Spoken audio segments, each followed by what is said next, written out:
Warning, this isn't your mom's bedtime story. The following content contains graphic gore, foul language, shocking scares, and enough big hair to make the glam rock band jealous. Once you press play on this tale, there's no stopping. Proceed at your own peril.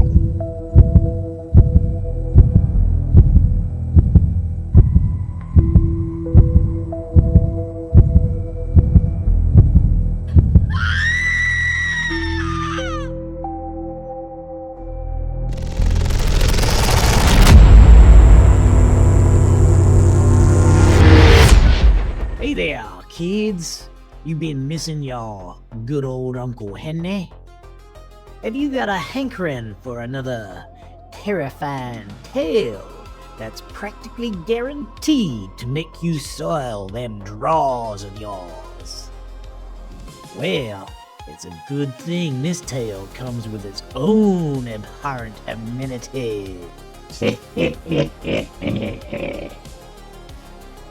Now, I've always wanted to visit the land of the rising sun, take in the sights, meet exciting new people, and hunt them down. Well, pack your bags, kids, because we're going on an adventure. I like to call this jet-setting tale Red, Blue, Green.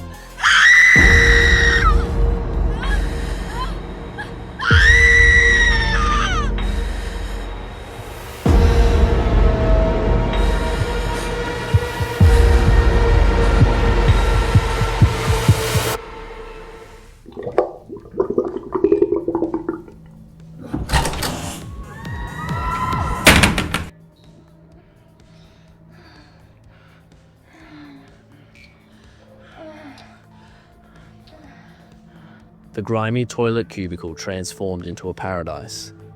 Every touch, every vicious kiss, every time he spun her around and around again, were consecutive moments of unbridled ecstasy.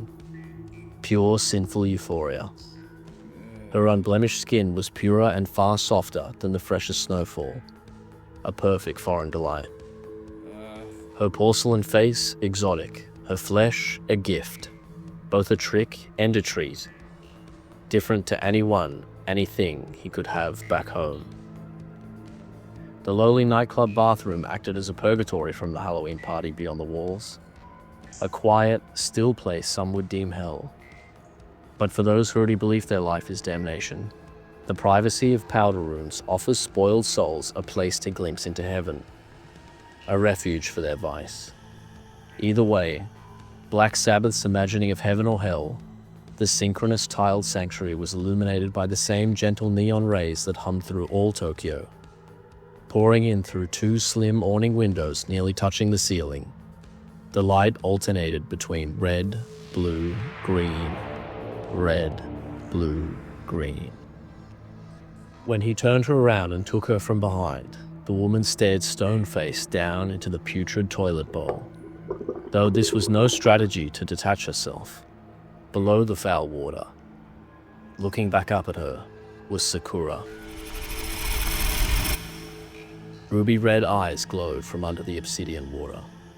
Unperturbed, the woman grinned. October was harvest time, when the veil between the natural and the supernatural is at its thinnest, when spirits stir, when beings from arcane worlds wake, breathe, and walk in the mortal realm. A time when the ethereal turns flesh. Weeks where specters may lurk in the shadows of their former lives. A month for demons and damsels to find common ground. A toilet ghost named Sakura and a maiden dressed in Scarlet. This was their plan. This was always their plan. Shortly, the man noticed rust-colored streaks smeared across the mucky cubicle wall, the hue of old blood, a warped, oxidized brown. At first, he noticed one, then two, then several more. Right next to his face, all around him. Next, he beheld the smell. Some metallic, corrosive miasma yawning through the air. A foul stench that was undeniable. A malodorous odor that crawled down his gullet and burrowed in his gut. Upon realizing how utterly encircled he was in mire, the man became startled. too startled to finish. He immediately released his firm grip from the woman's waist and pulled away sheepishly. She stood straight. He collected his wallet from the pants cord around his ankles and began to count a fistful of notes. She shifted her red mini dress back down into place and tucked her hair behind her ears. Whether the gown of carmine sequins was some costume or her regular attire mattered not to him. He paid her. She left. His wife was in Sydney with their children, a continent away. She would never know. The man departed the partition and sauntered towards the basin to fix himself in the mirror. Little effort was required to restore the quality of his caveman outfit. The fuzzy yellow and hazel ensemble now appeared to match the state of his ruffled hair. Vibrant electronic melodies that threw revelers on the dance floor into a hypnosis swirled through the walls, as if the music permeated every gap in the mortar of the brickwork. A lambent yellow bulb fixed above the mirror buzzed periodically, jolting itself back to life before instantly dying. In the reflection of the mirror above the sink, the man glanced over his shoulder at the open cubicle. The stall had silently degenerated to its natural state. Nirvana no more, only filth. After running his fingers through his matted locks and returning his cheap polyester leopard pattern toga over his shoulder, the caveman took out his wallet. The next most jarring fallacy of his costume was the bulky Rolex bound to his wrist, a gift given to him by his wife. A gift bought using his own money, a gift nonetheless. The obnoxious trinket rattled up and down his forearm as he placed his wallet on the basin. Kim Wilde's Kids of America came on. The caveman thought of his daughters. By now they would be trick-or-treating around Vaucluse. His eldest would be dressed as Kylie Minogue, his youngest a Ghostbuster. He imagined them clinging to their black plastic handles of their jack-o'-lantern buckets as tightly as their taut smiles. The orange containers brimmed with Freddo frogs and caramello koalas. He saw their stained glass grins, meaning his girls were satisfied with their haul, and the fact they were completely oblivious to the man their father truly was. With that, his thoughts returned to the freedom of his overseas business trip, the kind of jaunts rich men take in the name of banking as an excuse to feel alive again. Their companies pay the bill, as do their wives. The caveman's children had candy on Halloween. So did he. The caveman retrieved a small, sealable bag of powder from a pouch in his wallet.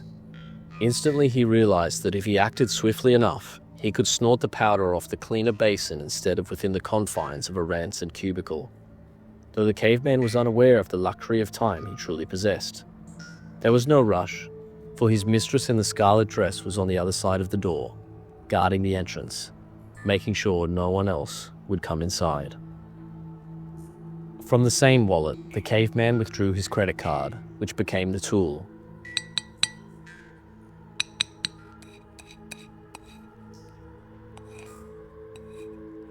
Rising and falling, the numbers on the plastic card bounced frantically in the incandescent neon light as the caveman chopped up his powder, making full use of his opposable thumbs. As a series of thin rows began to take shape, a furious gargle erupted from the cubicle. Abruptly, the toilet rumbled, more of a low growl than a splutter, as if a lion was drowning in the porcelain bowl. The quick roar made the caveman cease. Again, he glanced up at the reflection in the cubicle mirror, but the gurgle had stopped. Nothing. Just an empty, open stall. He paused and frowned at the occurrence of the strange noise. Yet soon, the caveman returned to his task.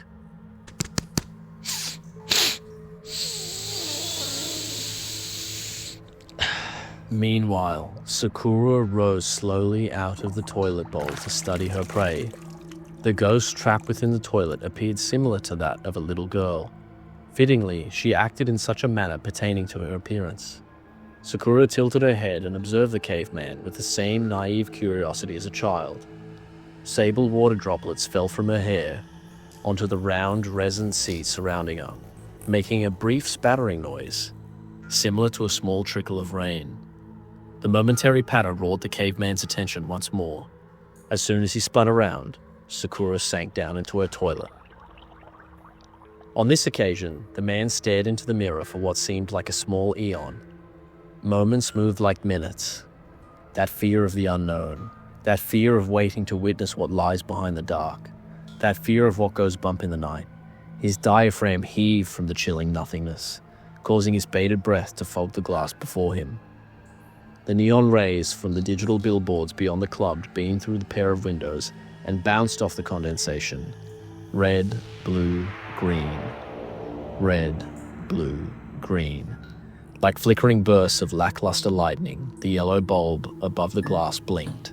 Flick, flick, flick. Despite the eerie clamors, the reflection of the partition before the man seemed to remain still, as if the mirror was now as permanent and unchanging as an artwork. So the caveman decided to complete his endeavor with utmost haste. Sakura waited. The man busied himself about his work once more. 2 delicate lines of powder soon formed on the basin. Little rows of white escape, a brand of sugar that packs more punch than any pack of Whiz Fizz ever could. As the caveman lifted his frame and tensed his nostrils to sniff them away, Sakura rose out of her toilet. This time, the caveman saw her all too clearly in the reflection of the mirror. Her sudden, heinous presence now vandalized the picture within the mirror. He froze. There, sticking halfway out of the toilet, was the torso of a girl. When the yellow light above the mirror flashed on, the caveman could discern each of her ghoulish features. Sakura's necrotic skin flaked from her muscles, revealing glimpses of her rotten, ashen arteries. When the light blinked off, he could scarcely distinguish the outline of her ghastly silhouette and the shape of her wet hair sticking to her carrion cheeks that streaked down her shoulders. All the while, between the flashes, her ominous red eyes glowed like satanic jewels, orbs meant for some resurrection or conjuring, as if they were part of a demonic ritual the man assumed he was now part of.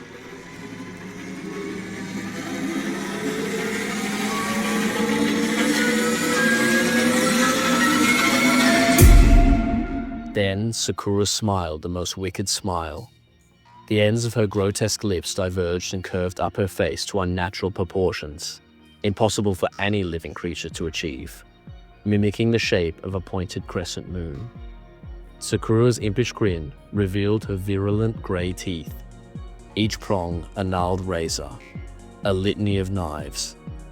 Unable to move or scream, the man became entirely confined, suffocating in a cage of terror, looking upon an apparition that could not be real, a phantom that smiled like his daughters. All he could muster was a single desperate question. "Who are you?" murmured the caveman. His palms clung to the cold basin. The yellow light above the mirror flickered.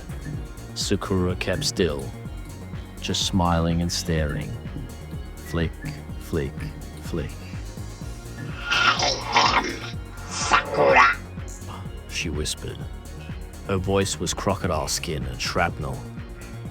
"Killed by my father. My despair made me this way. Now I stay. I stay forever. They call me Sakura-san of the toilet. What are you?" "This is just an outfit," stuttered the man. "I'm dressed as a caveman. My name is Michael. I'm a banker." Beads of sweat trembled on his quivering brow. Sakura leant forward in her bowl. "You are Michael the banker," she hissed. "Your despair made you this way. Now you will stay. Stay forever. Stay with me." Michael slowly turned toward the door and casually made to leave, like his departure was somehow preordained. "What do you mean?" As if Sakura possessed the mandible of a python, she arched her jaws open wide, which seized Michael's attention completely. Rows of jagged teeth flared across the insides of her mouth, cupping around her green tendril tongue. Synthetic beats from the nightclub thumped louder and faster now, Masked revelers on the dance floor exulted. The air churned with the intensity of the quickening beat, matching the berserk palpitations of Michael's overloaded heart. Blood rushed uncontrollably through his veins, seemingly spurred on by the hectic rhythms and the vision of the wretched revenant before him. Michael felt every sinew, every fibre in his body writhe in trepidation and twist with dread.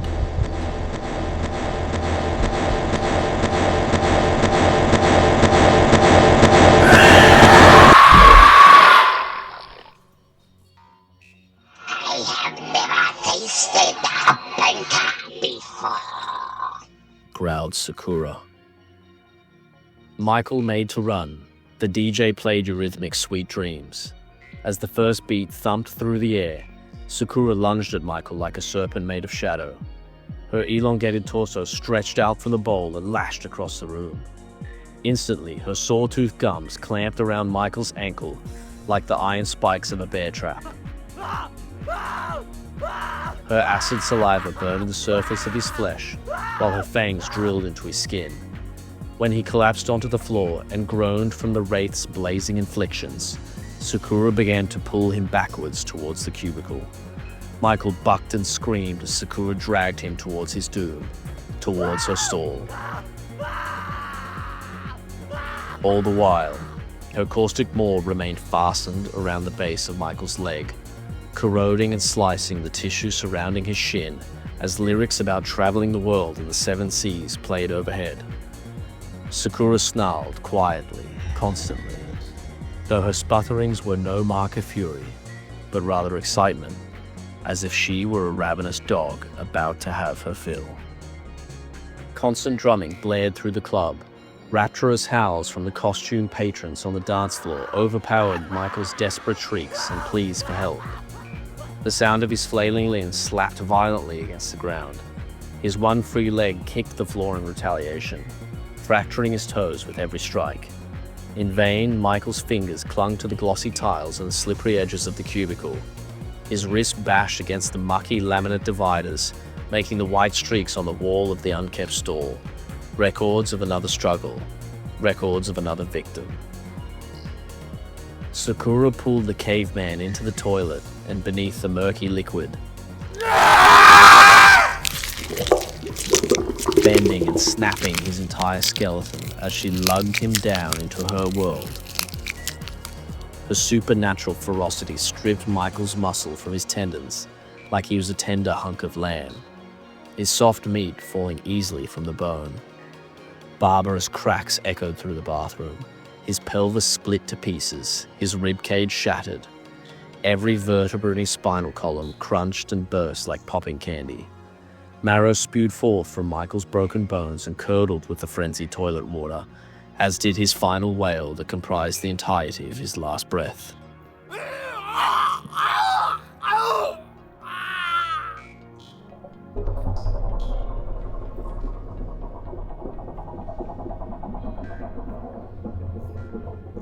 Blood poured from out the bowl, oozing down onto the tiles, flooding the bathroom floor with vermilion sludge.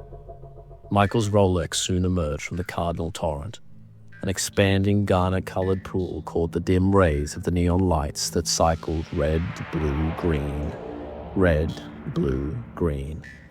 The yellow bulb above the mirror buzzed intermittently, lighting up the scene and irradiating the red. Flick, flick, flick. The woman in the scarlet dress returned to the bathroom.